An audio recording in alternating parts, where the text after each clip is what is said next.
Bonjour à tous et bienvenue sur les antennes de TV C'est vrai. Aujourd'hui, nous recevons Joël Gaucher pour ses ouvrages à la fois sur la Vendée et puis des ouvrages plus généraux dont nous allons évidemment parler. Joël Gaucher, bienvenue. Merci. Sur notre antenne.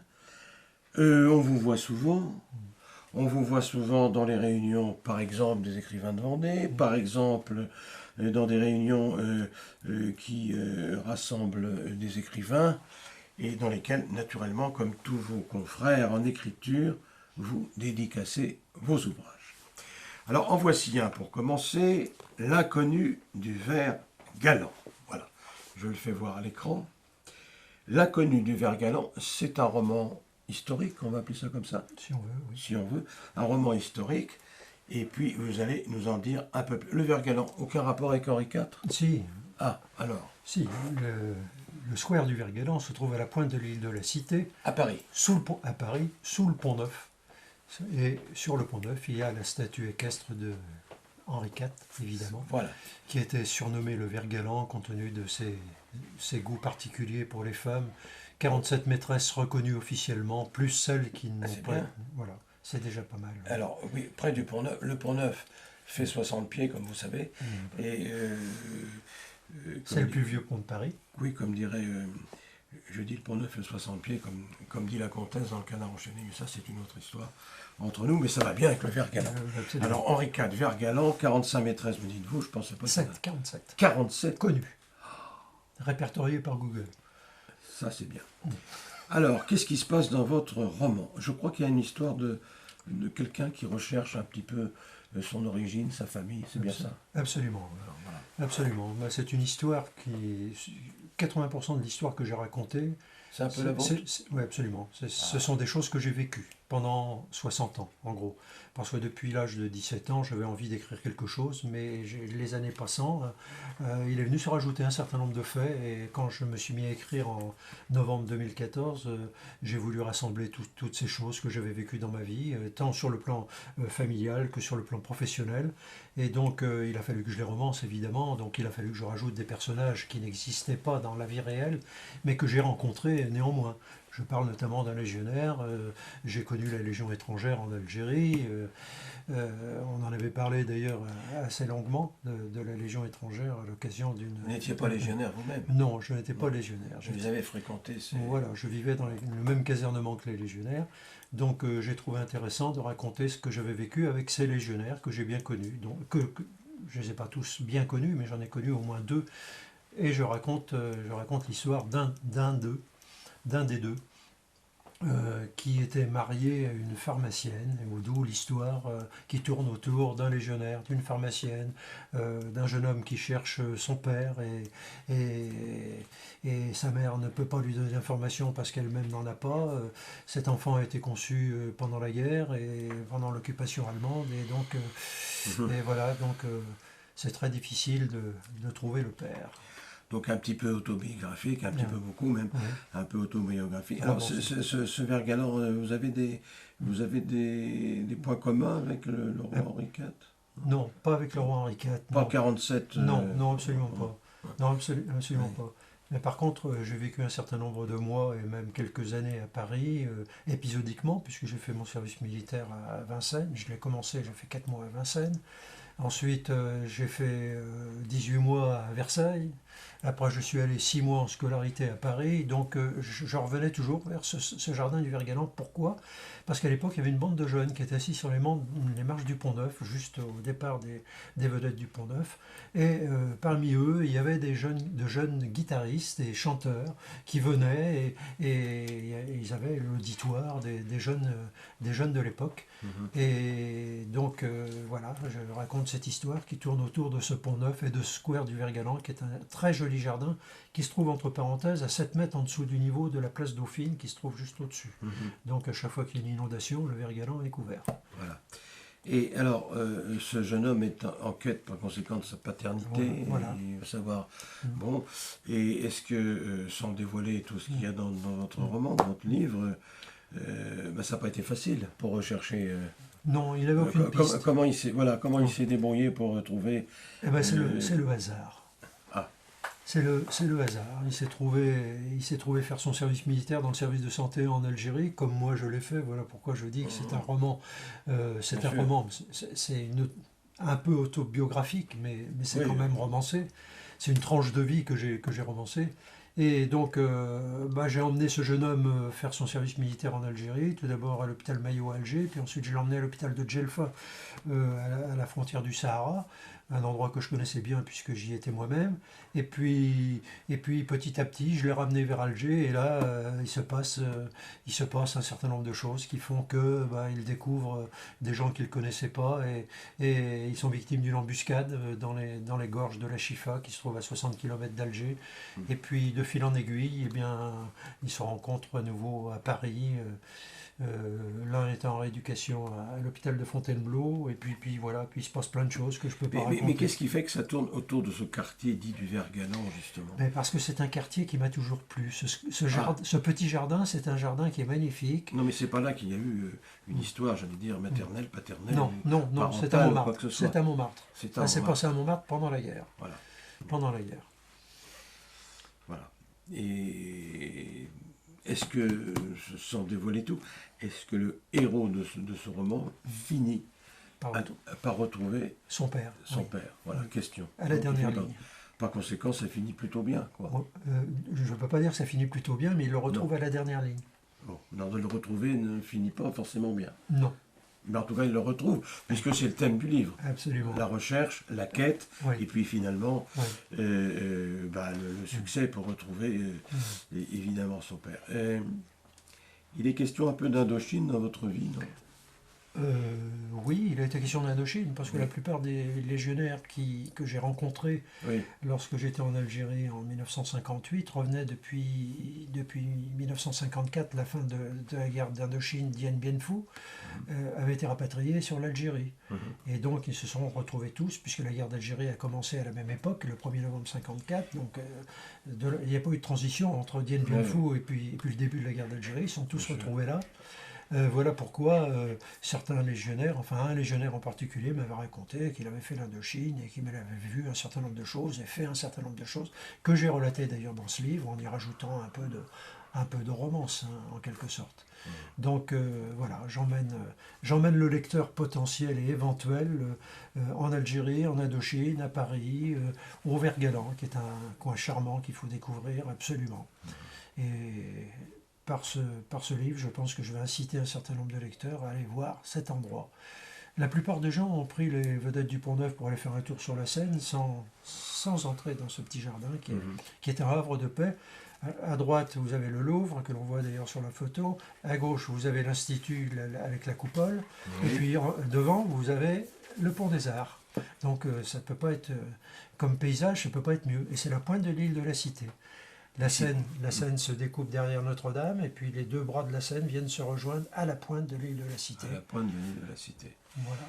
Voilà. Alors, lorsqu'on écrit ce type de roman, d'abord le roman c'est difficile pour un auteur, j'espère que vous concluez de la même façon que moi. Non, pas tout à fait, monsieur. Moi je trouve que le roman est difficile. C'est bien mais pas tout à fait, parce que paradoxalement, c'est une histoire que je traîne depuis plus de 50 ans. Oui, c'est vrai, oui, d'accord. Je traîne depuis plus de 50 ans, et j'ai mis 3 mois à l'écrire. Oui. Alors donc l'écriture a été plus facile ce qui m'intéressait dans cette affaire, si vous voulez, c'est d'écrire une trame narrative et puis d'y rajouter des branches les unes après les autres avec mes différents personnages. Et j'ai essayé de les faire entrer dans mon histoire, ces personnages les uns après les autres. C'est ça qui a été difficile pour moi, parce que je ne voulais oublier personne. Mais par contre, au niveau de l'écriture, j'ai pas eu le syndrome de la page blanche. Contrairement à certains auteurs ou certains écrivains qui restent pendant des heures devant leur page sans pouvoir écrire une ligne. Moi, ce n'était pas mon cas. Je m'y suis mis le 23 novembre 2014 et j'ai fini le 15 février 2015, c'est-à-dire 3 mois. Oui, vous n'avez peut-être pas grand-chose à faire à côté de ça. Je suis retraité depuis presque 20 ans, mon cher ami Joël. Voilà bien. Alors donc, simplement, vous avez eu alors quelques non pas des soucis, mais un petit peu quand même, mais quelques mal à vous faire éditer comme d'ailleurs tous les auteurs qui ne sont pas dans une chapelle, n'est-ce pas, ou une branche. Voilà. Lorsqu'on travaille pour par exemple, l'industrie, le verre, il est facile de lancer une marque de lessive, mais là, c'est pas le cas. Alors, comment vous avez fait? Parce que ce livre, ce bouquin, bon, c'est pas péjoratif, hein, Ouais, absolument. il est très bien présenté, il a une jolie couverture en quadrichromie. Et comment on fait pour Glacé. trouver glacé, Glacé, comment on fait pour trouver un éditeur quand on s'appelle Joël Gaucher, et même si le livre est épatant, comment ça se passe? Comment ça se passe? Eh bien, on envoie son tapuscrit, puisque maintenant c'est plus un manuscrit. C'est Il un faut tapuscrit, oui. Voilà, on envoie son tapuscrit à un certain nombre d'éditeurs. Oui. Ce que j'ai fait, j'ai envoyé à 8 éditeurs différents. Ils ont gardé mon tapuscrit pendant 3 à 4 mois pour me répondre que je n'entrais pas dans la ligne éditoriale de la maison d'édition. C'est ce qui se passe habituellement. Et j'avais envoyé heureusement une enveloppe affranchie pour le retour de mon tapuscrit, sinon il passait directement au pilon, à la poubelle. Donc j'ai fait ça 8 fois. Et les 7 premières fois, on m'a répondu que on ne m'éditerait pas. Par contre, sur pression d'un bon ami journaliste que je ne citerai pas, qui m'a fait la préface de cet ouvrage, les éditions du Petit Pavé acceptaient de m'éditer, mais par contre pas avant 2017, voire peut-être un petit peu au-delà. Or, en 2018, j'aurai 80 ans, puisque dans 10 jours, je vais avoir 78 ans, et je ne voulais pas attendre.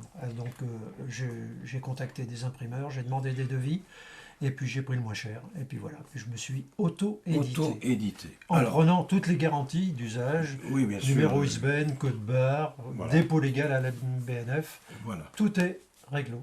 Alors, rappelons votre livre, L'inconnu du ver galant, de Joël Gaucher, aux éditions Joël Gaucher Éditions, c'est bien ça. On n'est jamais si bien servi que par soi-même. Mais l'aventure n'est pas terminée avec vous, puisque nous sommes là en possession d'un second ouvrage. Celui-ci est collectif, c'est-à-dire que vous l'avez écrit avec des amis, j'imagine, à vous. 7 personnes. 7 personnes. 7 personnes, comme les 7 samouraïs, un collectif, c'est comme ça qu'on dit. Absolument. Voilà. Absolument. Et ça, le titre, c'est Je me souviens de la Roche, j'imagine que c'est la Roche-sur-Yon, évidemment, puisque c'est là que vous vivez et que vous habitez. Alors, je me souviens de la Roche, pourquoi doit-on, pourquoi peut-on, a-t-on des raisons de se souvenir de la Roche-sur-Yon? Alors, cette histoire est un petit peu particulière. C'est une histoire de 2 amis qui avaient des souvenirs d'une période où on vivait chichement, avec peu d'informations, il n'y avait pas de télévision, il y avait que la radio. C'est quoi cette époque-là? 55 à 65, en gros. Je suis né à La Roche-sur-Yon en 1938, mais je suis venu y habiter. Personne n'est parfait. Oui, non, mais enfin c'est déjà bien de pouvoir naître, surtout dans le bâtiment actuel du conseil départemental, qui était le vieil hôpital de La Roche. Donc j'y ai un peu des droits dans ce bâtiment, en quelque sorte. C'est ce que j'ai dit d'ailleurs à M. le Président Vinet, que je me sentais chez moi quand j'étais au conseil départemental. Donc, je suis né en 1938, mais je ne suis venu habiter à La Roche-sur-Yon qu'en 1955. J'avais 17 ans, le jour de mes 17 ans précisément, et je ne connaissais strictement personne. Et pour connaître des gens, des amis, des copains, que faisaient les jeunes? Les jeunes n'avaient pas de distraction, ils faisaient ce qu'on appelait la rue d'Ess, c'est la rue des Sables, et en abrégé on disait la rue d'Ess. Voilà. Et dans cette rue des Sables, on montait du rond-point de la place de la Vendée, qui s'appelait à l'époque le rond-point du Champ de Foire, on montait jusqu'à la place Napoléon, par le trottoir, on était en général 2 copains. Et puis en montant, on en croisait un 3e qui montait avec nous, puis on descendait, on en croisait un 4e, voilà, et on s'est fait des copains, des amis, etc. Et il y avait un café qui se trouvait dans le bas de la rue, qui s'appelait le café Ono, et dans ce café, il y avait 2 flippers, et il y avait un baby-foot, lieu de rencontre de tous les jeunes de 17 à 20 ans. Et il y avait également un téléviseur en noir et blanc qui nous permettait de créer les samedis après-midi une fan zone où on regardait les matchs de rugby à l'époque. Et donc nos plaisirs étaient des plaisirs sains et peu coûteux. Et voilà, et on raconte ces histoires des gens, des magasins qui existaient.